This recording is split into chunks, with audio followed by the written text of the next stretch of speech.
Hello and welcome back, and a special welcome back to all those joining us from Darius's anime visual novel stream. That one just ended. So here you are in the LPL. Of course, that was the LPL waiting room. Now, we're back here for our second game now between Suning Gaming and Rogue Warriors. Now, I just need Suning Gaming to find a fight and close out a game. That's all I want. That's all I want for Christmas. Yep. That's all I want. I'm not too sure why they didn't, but at the end of the day, Rogue Warriors did still get that victory. And for Suning Gaming, I definitely think that their composition was built to fight, was sculpted to do it. They had the opportunities, they had the gold lead, they had the objectives. Everything they could possibly want was theirs. They just never saw the chance to actually grasp that, to take the fight. And the one time they did, it was on vision. You know, it was a forced fight, and it was a fight that was botched and was just an even trade realistically in the end. So coming into this second game, I've still got high hopes for Suning Gaming. I don't know if it'll be something they can fix mid-series, but we have seen some positive signs, and maybe just an easier draft would be the simple solution. Maybe, especially with a newer player on the lineup in the form of Angel. Now, he had a great individual performance, but if you're looking to maybe make it synergize with the entire team, you're right, maybe an easier draft, something where you just push all your R buttons together and then you win the game. Something like that could potentially work. I mean, the cannon coupled with something else definitely is a good way to start it, right? I think that if the Rakan was on their team, maybe that was the opportunity that they were looking towards, whereas it was a Shannon illusion. And you know, Sejuani may have been the kicker there in terms of that's what they actually had to do it, but Sejuani's engagers never found the same mark that the cannon could follow with. It seemed like that synergy wasn't there. Here's the prediction. Aatrox's final ban on red side from Suning Gaming into Doinby. Where is it? 10 seconds, probably going to give themselves more time to actually think about what they actually want to draft. But Rogue Warriors have banned away the Swain, Camille, and Zoe. And there it is, Aatrox followed by the Nocturne and Kled from Suning Gaming. And if you don't ban the Aatrox, they pick it. If you ban the Aatrox, they get Talia. That's the way that it goes right now. Nocturne, Kled has to be banned. That's the other thing that forces this. And for the Rogue Warriors on their blue side, usually they'll be the one that bans either a Talia or a Nocturne. But this time they get to prioritize picking it. They've set themselves up nicely here, and the start of the draft is Rogue Warriors. Yes, sir. Over to Suning Gaming now, looking towards a potential Gragas. There's a bunch left open for themselves, though, depending on what they want to craft themselves as a composition. Xin Zhao is also potential. Now, Xin Zhao has actually been picked up a fair amount in the LPL. I believe 24 games so far, and has around a 30% win rate. So it's not done particularly well, though it has been picked a lot. It is one of the most picked champions just in jungle in solo queue as well. So it's a super strong champion. It's often picked into the Talia. So the risk there is, of course, if Talia gets ahead, she just snowballs on you. There's not a lot you can do. But if you get going and you get that Talia killed a lot, then things go very right for you. Just a snowball champion is the Xin Zhao. So naturally here, they'll lock that one into the Talia. That's the matchup they'll take. But at the same time, they've got the Rakan. So step one of what we suggested is already in place. Yes, indeed. There it is. Rogue Warriors over to them on blue side. It will just straight be a talent lock-in. All right, Doinby. Yeah, he's feeling it. He doesn't know what his matchup is in mid lane, but he knows what the jungle matchup is, and I think that's what matters to him the most. So he sees the Xin Zhao and he says, I'm free to take Smite, I'm free to play the jungle role here as Talon, and that's where he's going. We'll have to see how he actually goes in that position now. Doinby's 1-1, but it was in Demacia Cup and lost one recently at Rift Rivals with it against KT. Sure enough. Morgana will also be picked up for Rogue Warriors. Most likely going to be thrown down there in the bottom lane. Now, Suning Gaming will lock in themselves a Lissandra. Now, I quite like the Lissandra into this pickup in the mid lane. You'd have to assume it's the mid lane to try and way clear and stall this one out. And also, ulting yourself pretty good, or even ulting the Talon once he's jumped in. Also fantastic. Most definitely. And when you know that most Talons that run around have Smite, you can play Lissandra. And you'll probably just kill him because he doesn't have a summon, a spell that will be useful in surviving. And notice that Doinby has seen the Lissandra and he said, I am noping the heck out of Smite Talon. He has gone for a cleanse and he has recognized that that is something that he needs to still win this game. So smart from Doinby, but also smart from Angel and from Suning Gaming. And this is the other unknown factor for Rogue Warriors, because we don't really have tape yet of what Angel plays. You know, behind him is Fen, so it's like, well, it's either going to be Kassadin or Irelia. But now with Angel, what does he play? Well, we've seen him play Zoe, and now he's playing Lissandra. And note, I have to give some extra credit to Suning Gaming. They've seen the talent, they're banning magic damage players, champions in the bottom lane of the Karthus. That is the SMLZ special. You have a talent that can blow someone's health bar up, and Karthus will always make the difference there in getting a kill as it's global. You know what else is open, though, that is an AP damage dealer that SMLC has played? Begins with H and ends with Imadonga. Yes, that's definitely true. You're making these very easy. It starts with H and ends with Imadinger. What is it? I'll make it easy for you. Can't have any hiccups on this show. Darius and Mundo will be the runouts from Rogue Warriors. Just very solid top laners there from Xiao Ao. And it will be a Xayah this time around for Suning Gaming. So they'll actually take the Lovers duo themselves. Yeah, they don't actually get rid of that one, as Rogue Warriors, with no hesitation, have senior Xayah Rakan. They've stared down the barrel of a Xin Zhao and a Lissandra, and they have said, give me Caitlyn. Yeah, that seems like a pretty SMLZ thing to do, to be honest. Rogue Warriors looking towards their final pick, and it will just be Gragas, actually hovered first by Suning, and finally going to find himself on the Rogue Warriors lineup. Gragas is a very strong champion at the moment. We haven't seen a lot of him just yet in the LPL, but top lane Gragas is starting to become very prevalent also. So that's what you'll be seeing in this game. It should be top Gragas. He's picked up blind, though, with Mundo and Darius gone. I don't think there's too much concern for whatever his matchup will be. Yeah, and also when you don't have the likes of a Kled running around who's unstoppable during his ultimate, then Gragas' ultimate becomes even more valuable on that one. And this is interesting, Pulse, because we've also got the Jarvan in the top lane. And first one of the LPL. Yeah, when we first saw it at Rift Rivals, we're like, maybe it's just a Wraith thing, you know, but Jarvan has actually been seen a lot more. Jarvan is now being picked a lot more in the top lane, and he's into the Gragas this time. I wouldn't say he's the best matchup, but still a strong champion in his own right, and that's a lot of damage from Suning Gaming. It's a lot of potential engage from these bruisers that'll be running around. And you got the Rakan with it. That is such a snowball composition if ever I have seen one. Oh yeah. That's just Suning Gaming to a T. So we'll have to see if they can make that early game work this time around, or will they let Rogue Warriors scale up? I'll be honest, Rusty, I like this a lot because coming into this game we were saying, well, I want Suning Gaming to come in with something that's a little easier to execute, maybe just like a press R and win composition. Well, I see a lot of R buttons right there that are press R and win, so that feels pretty good. Yeah, I mean, Rogue Warriors have got a press R and disengage type of composition though, so it'll be very interesting to watch the dichotomy of teamfights, like who actually comes out on top and how is it executed for success. Because a Jarvan and a Xin Zhao can jump forwards together, or Lissandra can jump forwards, and so can a Rakan. But with all the terrain that gets created, can a Xayah? You know, can she actually contribute to the team fight with damage?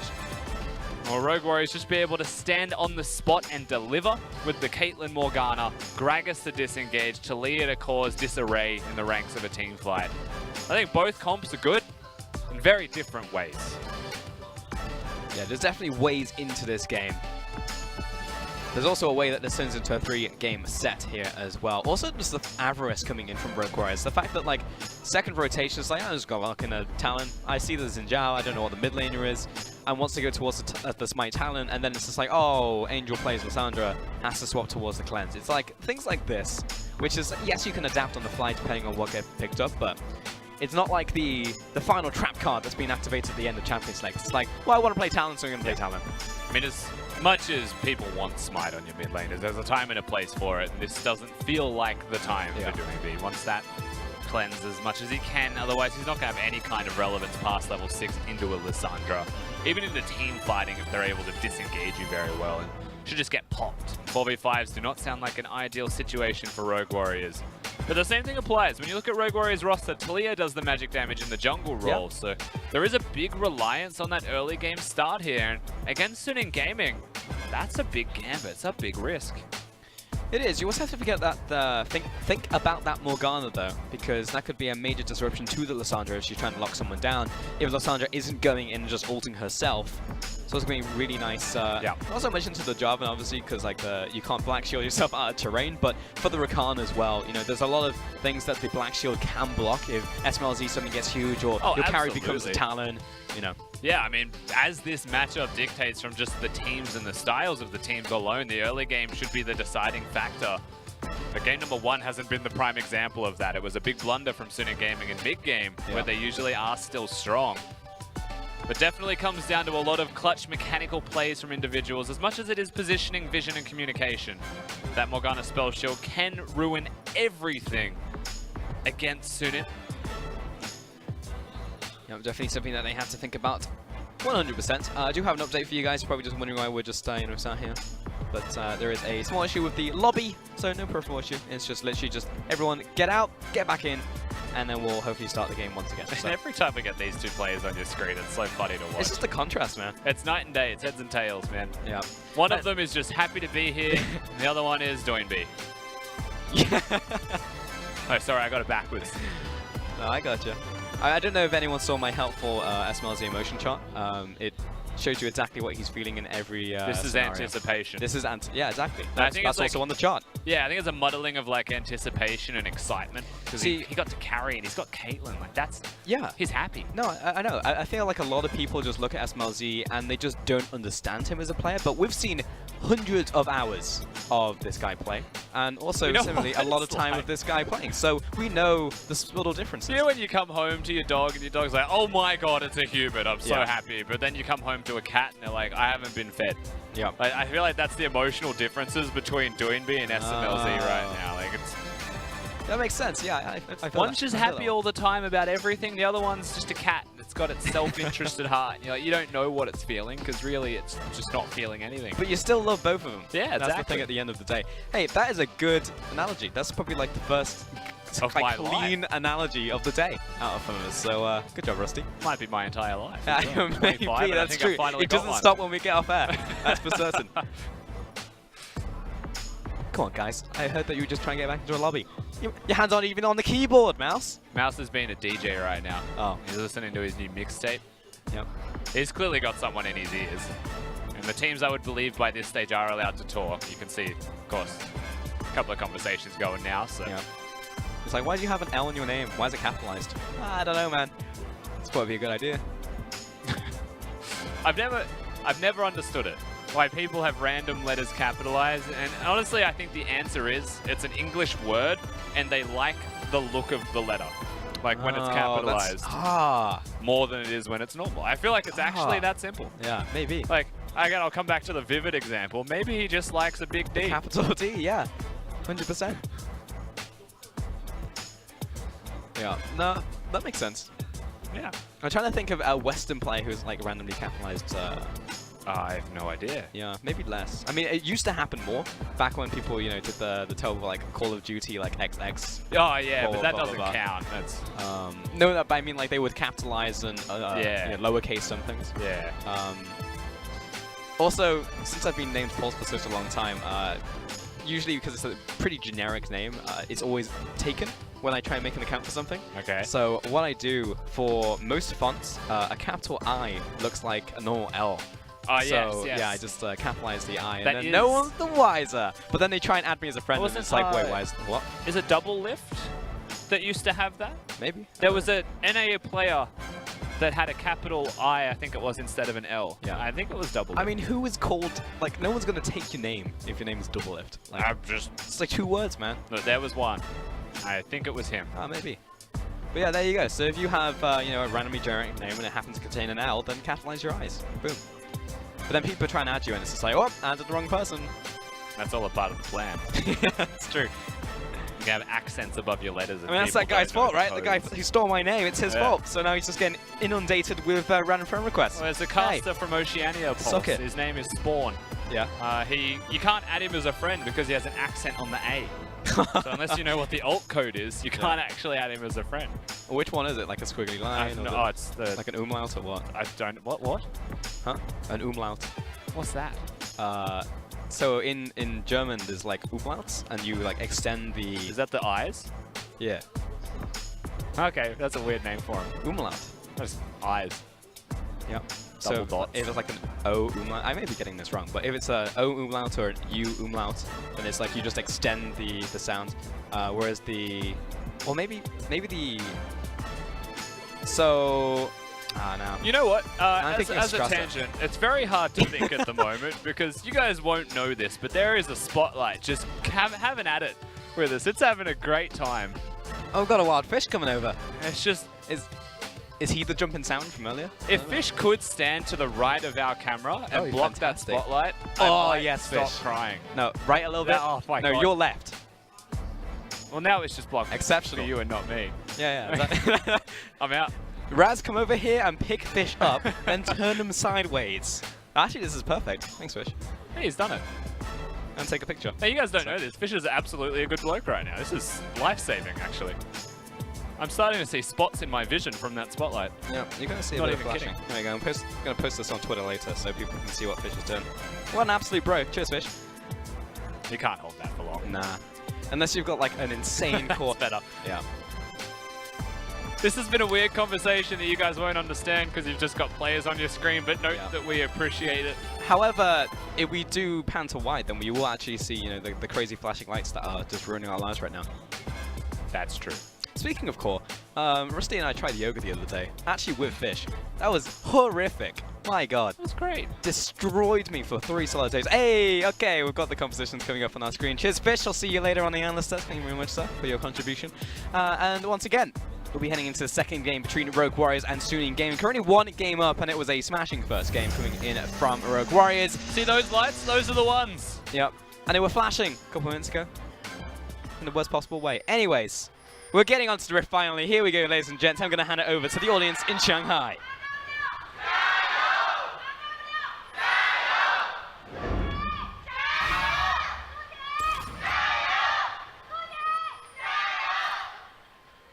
Still a lot of fans here in the Shanghai Arena for Suning Gaming. They're always an exciting team to watch, and if you're going to pick a team to be a fan of, you could pick these upstart rookies that are showing time and again their capabilities. It's Kalua. Uh-oh. Knocked up. That's a lot of damage. Flash forwards, Ring of Frost. Yes, Angel. That's going to be first blood to Fury. Now, Lysandra did start W, so it's not going to be the Q in lane. Of course, that means that Talon will have a lot of freedom, and he did go back to the smite at the end. It's not the cleanse, so he's committed himself to the cause. It's also a Predator. Yes, it is. On Doinby. He's really feeling himself on those roams. It's tragic that that's the way it's going to play out for Kalua, but he didn't use anything, and there was an Ignite and a Flash used, so it's more upsetting than anything else that the gold went to Fury. Yeah, to be honest.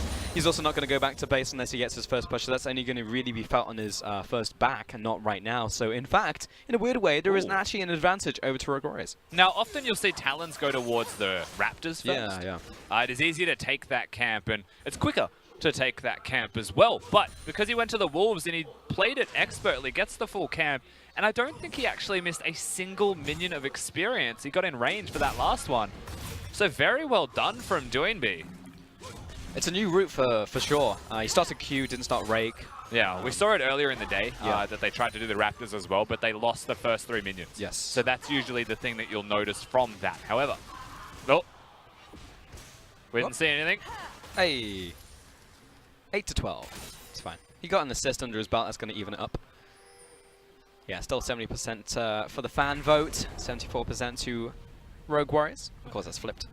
Who will win game 2, of course. Rogue Warriors, heavy favorites, unsurprisingly. They've got a Caitlyn in this bottom lane. Now, we did have an extended pause, so if you're just joining us, Caitlyn was the champion of choice picked into Xayah Rakan near immediately, so no hesitation was locked in by SMLZ. He's got the teleport Caitlyn. He wants to siege that bottom lane, get himself unlocked, maybe get those towers. It's the same old Caitlyn that you all know and either love or hate. Just picked in a very weird time, because you don't often see that champion in this meta. But we said this last game, Pulse. Yes. With the resurgence of Stormrazor, with crit 80 carries potentially coming back, this could be the beginning of Caitlyn starting to crop up. We said it, but ultimately you said it. This is the Rusty prediction, folks. Right here, right now, in before the crit comes back. The Prophet. We also said Jhin, but Caitlyn's a pretty nice example. That's true, yeah. Close enough, right? Flawless sitting in the brush. Ooh. Connects that one. It's going to be a flick backwards. That's going to be a lot of damage. Remember, has to dance all the way through those pebbles being thrown. So fantastic stuff coming in from Flawless, covering all those routes.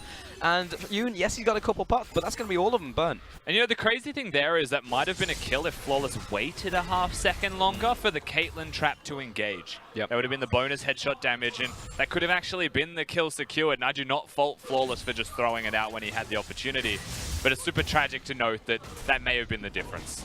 Top lane Mouse obviously having a bad time. The shout out not connecting any of these flag and Drags just to follow up afterwards. It's just so hard to lane against the Jarvan in general. Yeah. Gragas is a strong champion, but has been pushed out with 12 CS, so he'll be lucky to get himself any items. It's just a Doran's ring. Jarvan's got control. Xiao on the Jarvan as well. We called him a big carry, and that's exactly what he needs to be. Yeah, I mean, he's little Owl, and those were very little ultimates that we were seeing out of him.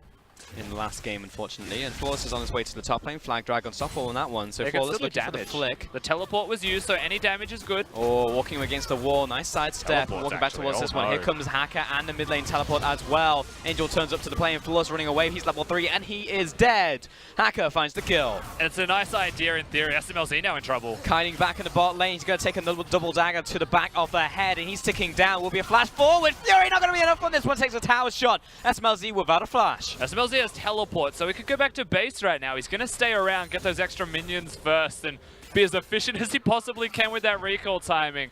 But he's lucky to be alive. The flash forwards from Fury just miscalculates by the smallest of margins. SMLZ is able to withstand that early onslaught from the Zyra Khan, that early kill threat that is always available. Now that was a full BF sword just being picked up there by Fury, however, so keep that in mind. Yes, he's behind in farm, but he still has that first blood kill gold over to himself. Oh no, you're not going to get to recall for free. No, he's not. Yoon's going to stop him, and the support's gone back. SMLZ is going to find a late teleport to this one, but we'll see if it actually hurts him, though. Just a greedy recall in general. He's got the teleport, so it doesn't matter too much. He'll be okay. It's a nice little punish there from Yoon to force that one, and you're right, the BF sword will still be matched. It's just a good start here from Sitting Gaming. I mean, 2-0 feels pretty good if you're Suning Gaming again, a lead in the early game, and it seems to be the recurring trend with this team, not just against Rogue Warriors, but Suning Gaming, they fight fast, they fight hard.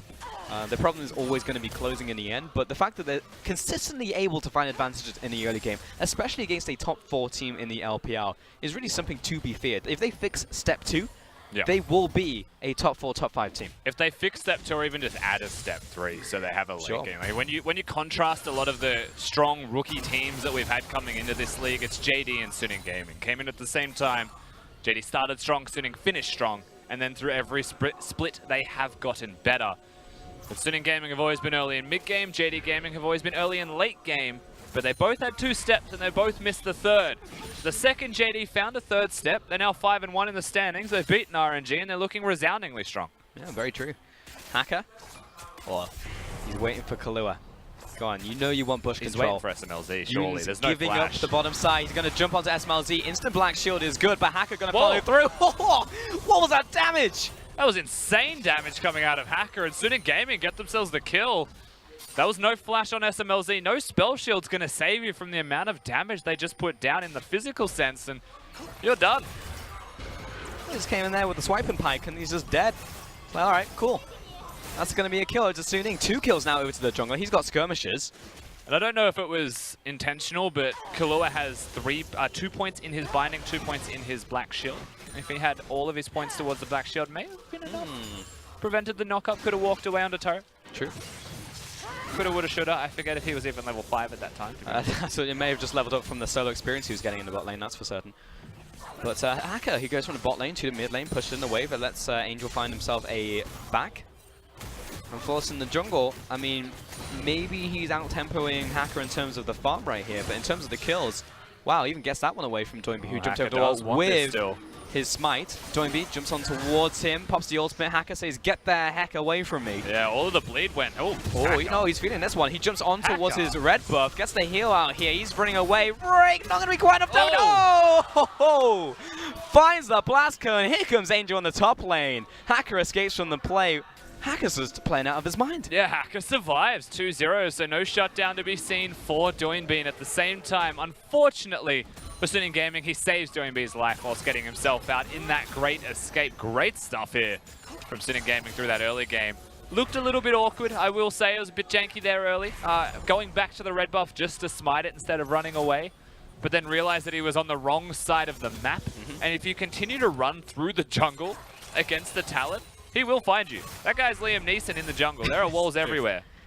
But if you go over the same wall, you can't jump over back over the wall again. So you got to keep that in mind. And also remember, that was... in the bottom lane. They're very much in. SMLZ is super dead in the bottom lane. Good lord, this Caitlyn is not doing anything. Please stop. Fury and Yoon still controlling in the bottom lane 2v2. And if a Caitlyn doesn't have control, that's already the signs of a very poor game to perhaps be seen here by Rogue Warriors. And we were looking at what could have even been the start of a 2-0 set, but no. Suning Gaming lose game 1, and that's the problem. I still feel that lingering concern in this game. Strong start, but can it be translated to mid-game? I mean, frankly, Rusty, I look at Rogue Warriors, and they're a very hyphy team. right? They win game 1 and just like, yeah, we stopped them momentum in game, and now we have momentum in the series. Let's lock in the talent. Let's lock in SMLZ's Caitlyn. You know, let's make things happen. And once again, the momentum has been stopped. You know, it's almost cocky to a certain point from the drafts coming in here from Rogue Warriors. Like, it makes sense, but at the end of the day, this was literally those play. Like Doinby, it was on his turn, and he was like, "Talon, mine." I mean, if ever there was a time, Caitlyn. you know, in a best of 3, I think now is the time to do it. Right? Oh, regardless of whether it's cockiness, whether it's arrogance, whether it's just momentum, now is the time to pick those champions and experiment nonetheless. So I don't mind it here from Rogue Warriors. It's just if you're looking for the 2-0, you know, at the end of the day. Yeah. And 2-0 is not really worth bonus points here. I know in other leagues in the world, it is worth a lot more. Yep. And I do know that it matters, of course, to not lose maps for the LPL, but not in the same regard. No, there's a lot of things that come before that, namely series wins. You get towards the end of the split. And to be honest, Rogue Warriors is one of those teams who are going to be pretty much locked in for playoffs regardless, and a pretty good seeding at that when you hit the goal. And we also play 19 best of 3s per split. Yeah, Rusty, we've played 111 games so far in the LPL. Yeah. Let that sink in for you folks who are an EU and NA viewer. 111. It's a lot.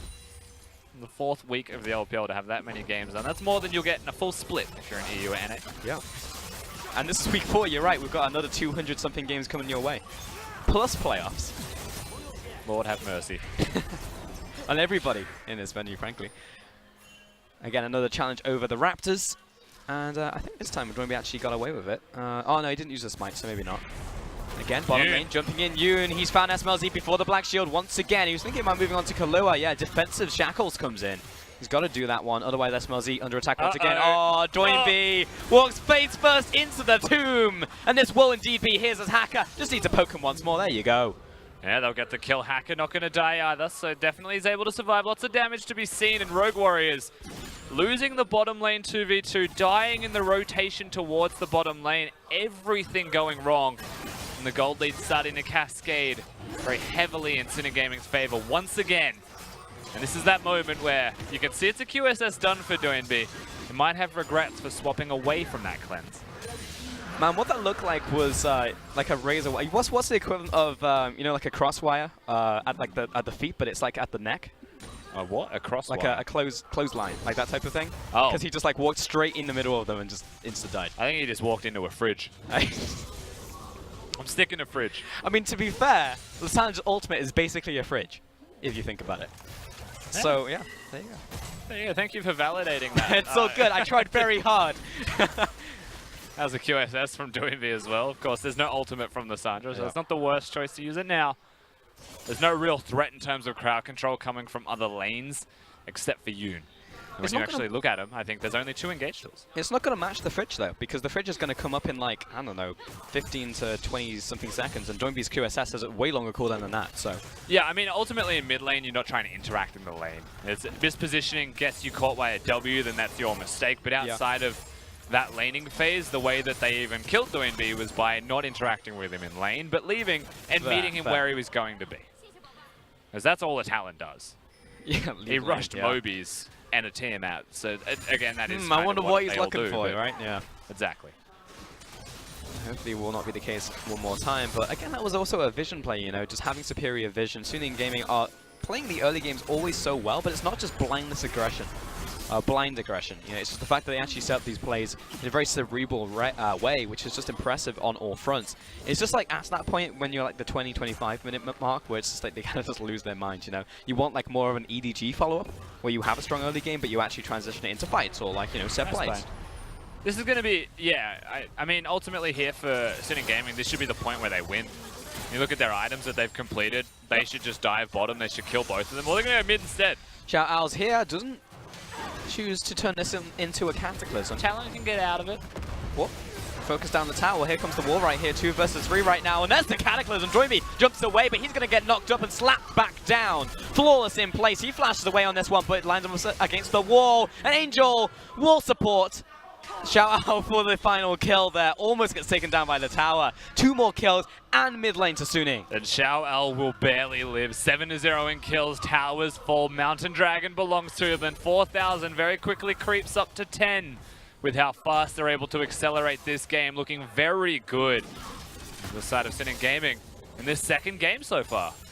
Now, I don't wish to alarm you, Rusty, and this is a follow-on from our last series. I know what you're going to say, and okay, I don't want you to say it. Oh, you know the wall, looking for another kill, and Wow. he's in, and he's out, and there's a smash and grab. That's just going to be an instant kill over to Suning. That was nuts. That was actually just actually really hectic, good from yeah. them. 8-0 suddenly from 7. The Storm raises Eye, does a lot of damage, and when a Rakan starts to snowball, you better believe they're going to take every opportunity to go forwards onto you.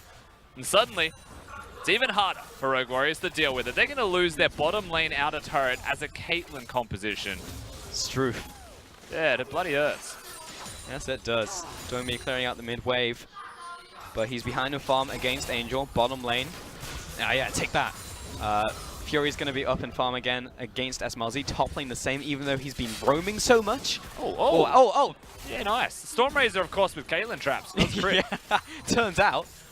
Yeah, it's going to be a Stormraiser to a Stormraiser on both sides.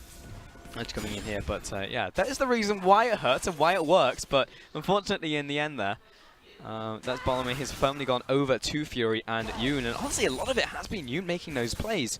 Every single time, every single ultimate I think has had an impact or a kill at the very least from him. Yeah, Yoon's been playing very well so far, and it is the duo bottom lane. Because I definitely have something in my throat, it sounds like it. Zion Rakan was... Yep. It was on the red side from both teams.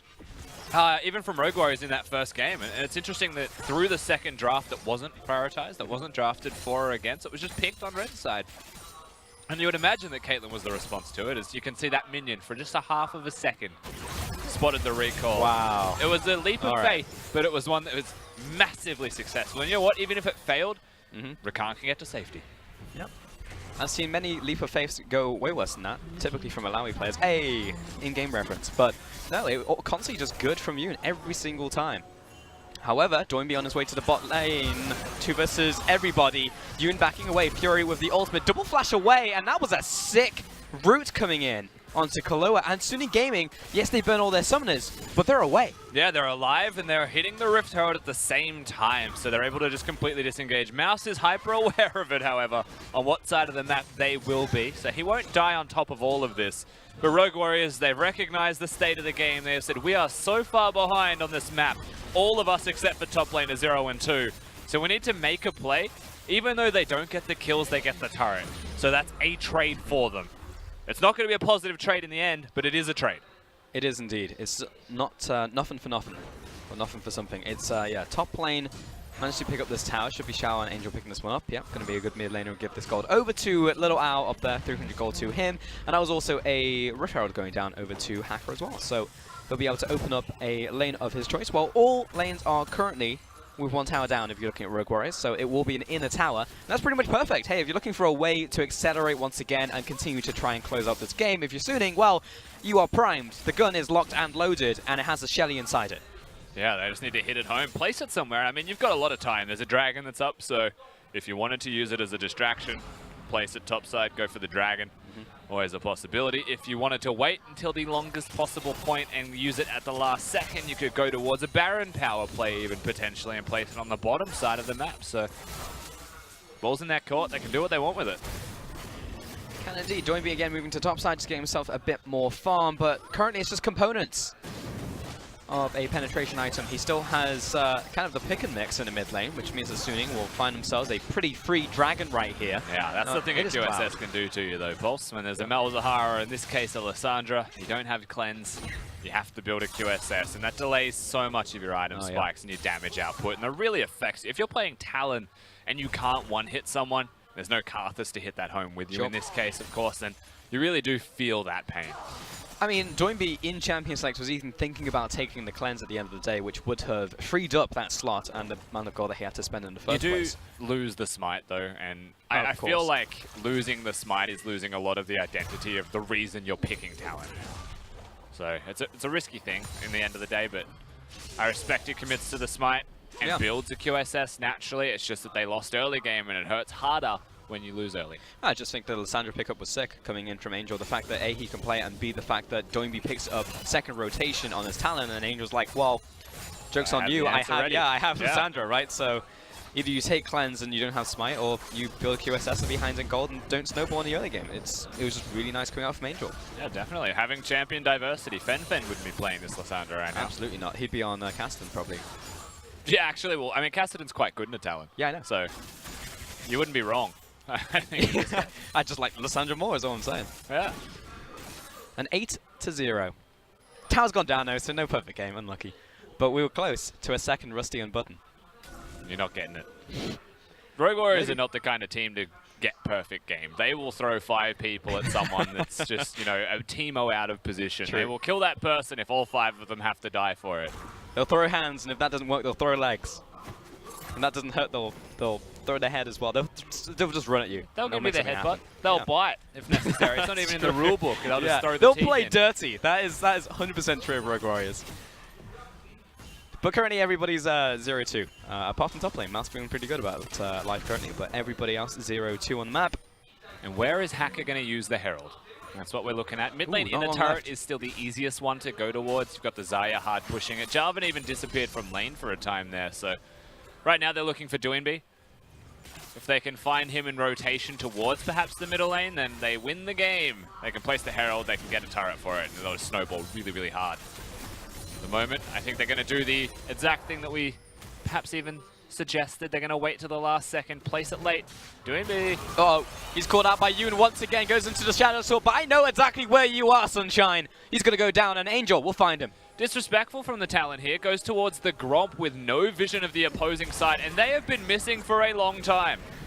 Herald's also going to get a full charge off here onto the turret. They look like they're just going to take that charge and leave it. That's going to get the turret though. Yes, it will. Smack it. Season Zhao got it, but in reality it was actually Shelly. Well, he's being pushed in though, but yeah, Mouse is going to collect it. He will bring him down. Or her down. And it is an item spike finally for the Rogue Warriors side. You know, the Zeal with the Storm Razor, so a bit of extra attack speed after the initial crit. It's just to spot the Baron, it's not being done. Scouting wall. You've got your Duskblade now done for Doinby on that Talon, and you've got the Oblivion Orb on alongside your completed jungle item here for Talia. So they're not completely poor. They are behind. Do you think that counts as littering? Probably not, because it doesn't stick around for the whole time. Because Baron's like, why are you just putting this in my home? You know what I mean? But whereas you put down like a Caitlyn trap, that's like littering because it does stay for a long time. I mean, you could call it that, but if he doesn't have home insurance, then it doesn't really matter. That's true. Does Baron have home insurance? It's a great question. I don't know. Probably not, because there is someone that just sits in his house for 20 minutes. I mean, he'd probably have life insurance if you think about it. I don't think Shelly's a renter. Like an Airbnb. It's probably like an Airbnb, right? No, I'm pretty sure that she's just... A squatter? Yeah, squatter. Yeah. Yeah, that makes sense. Xiao in the bottom lane, he's got teleport, so we'll be able to teleport to display. Doinby is the one to match him, though. So Master's going to have to go back to base and be the one to match Xiao Ao. Because currently, the better lane assignment's definitely going to Sune. Yeah, absolutely. I mean, for what it's worth, I really struggle to see a way into this game at all for Rogue Warriors. So they've Random got the mid-game team fight. Yeah, I mean, that usually is the only way Rogue Warriors will make this one work. 2 items done for the Caitlyn, so if ever there was a time to start to look for it, even though they're on the back foot, it's coming up shortly. Mouse is finally in the correct spot. Uh-oh. Not going to find him on this one.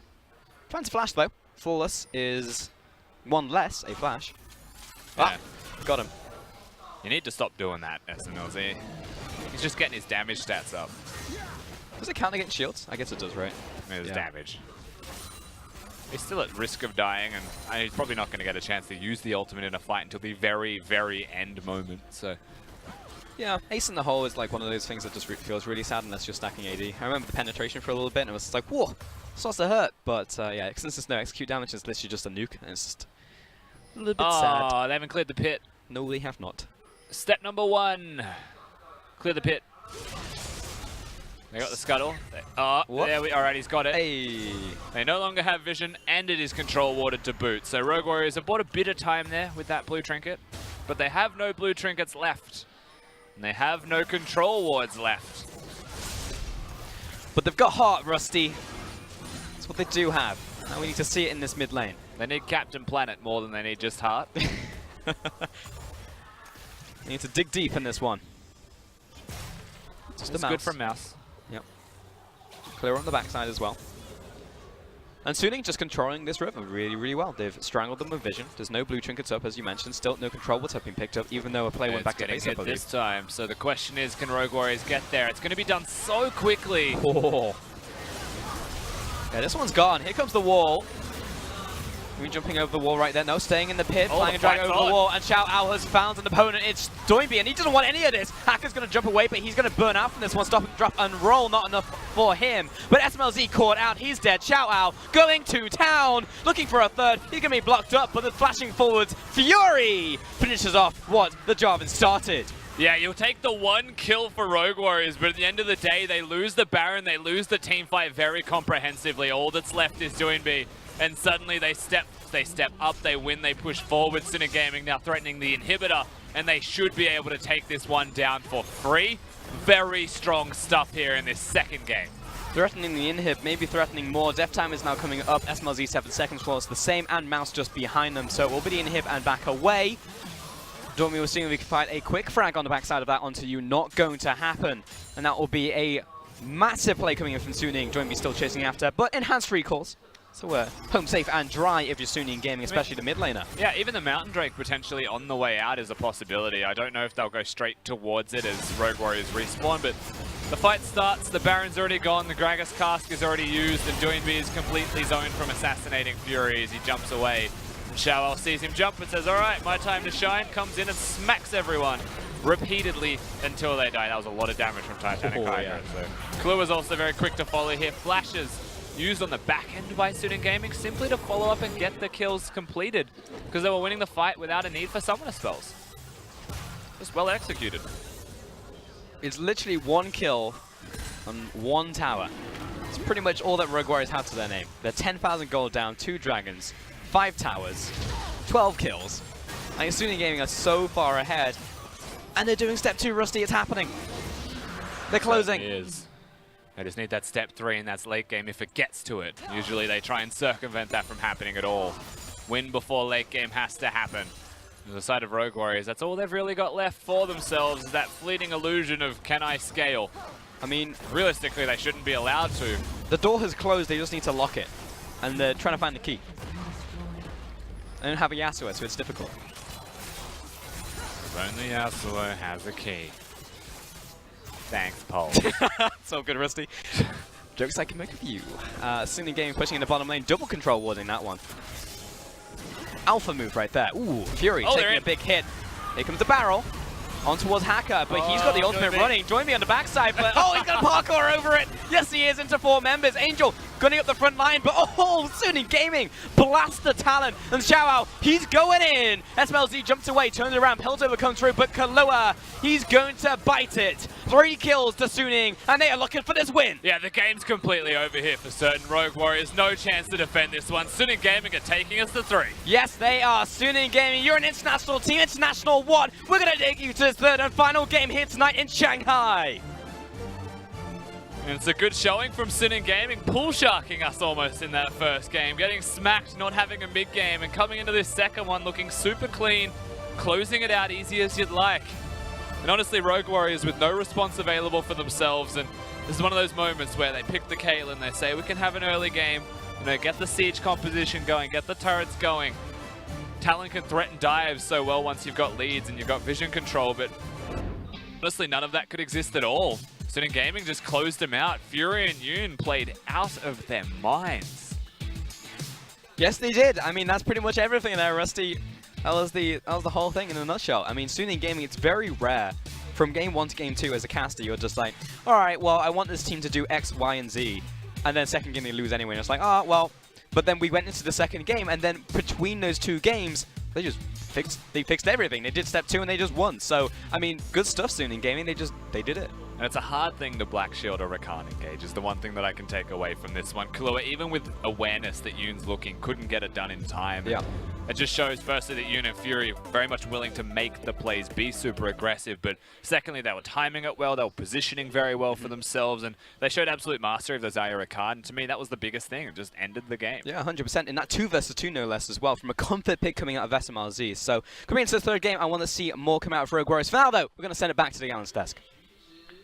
A lot of people want to see more coming out of Rogue Warriors because this is one of the Rift Rivals representatives. They just got it handed to them in game number 2. Suning took the aggression that we saw from game 1 and followed through to finish the game in game 2. They were so close to getting Rusty to unbutton at least one button. That was basically what it was. It was so close to another perfect game. They were thankful that it wasn't an Invictus Gaming clean game out. But ultimately, Suning Gaming, early portions of the game, were so strong. And usually people would question giving an enemy team Xayah Rakan.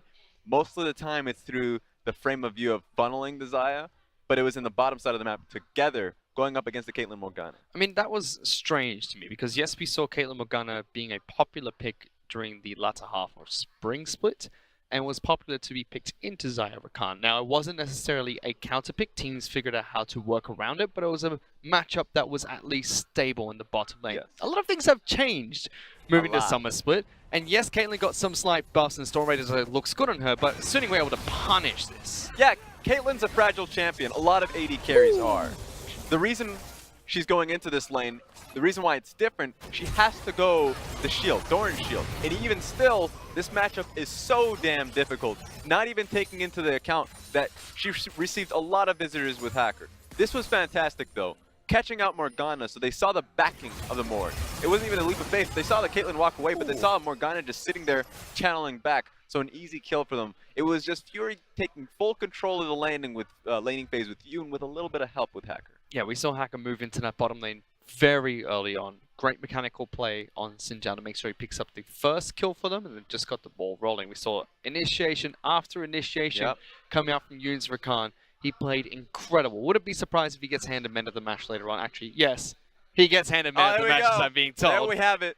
Producer, you don't even have to roll the tape. We just got it for you. We finished that one right quick. But yeah, 100%. Like they played that super well around Rakan. We were talking about him getting the pick going into game 2.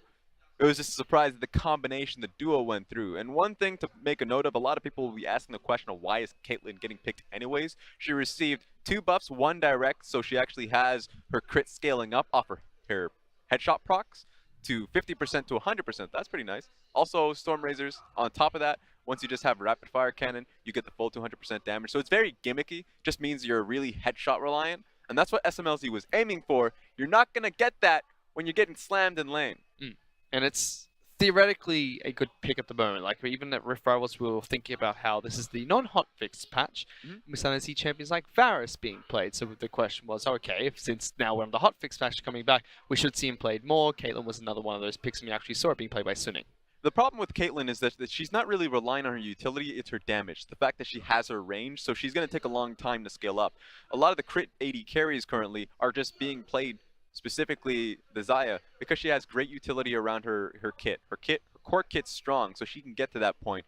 Caitlyn really requires a strong laning phase. They were hoping that Morgana would do that for them, but there were multiple times where Morgana's black shield was just not helping. They were coming a little bit too late. Sure, it's hard to time with Rakan, so that was another good point towards Yoon because he was on the ball quickly. Mind games were on point with him, but most of the blame will be looked towards the Morgana because Morgana was needed to be able to get Caitlyn out of the lane. It's meant to be a strong duo lane, but Xayah Rakan is just a strong combination all round over to punish that bottom lane matchup. And the criticism we had towards Suning in game 1 was they're an early game based team. They can get these early game leads, but can they execute the finishing blow? This time they did. They managed to pick a fight around Baron, set it up, and took down Rogue Warriors. You say game 1, I say the entirety of the damn existence of Suning Gaming. But they finally do it. Strong control around Baron. They have it for themselves. The only blemish is the fact that Jarvan went the opposite side, so this teamfight was looking a little scary. But he comes back. They just bulldoze through Rogue Warriors. And even though they were ahead, they've had these moments where they are so ahead of the pace in terms of against their opposition, and they just stall it for no reason. This time around, they're right on top of Baron. They pick it up for themselves. Even if they didn't pick it up, the fight that turned was properly done so. I mean, it was a couple of kills and a single turret away almost from a perfect game coming out from Suning.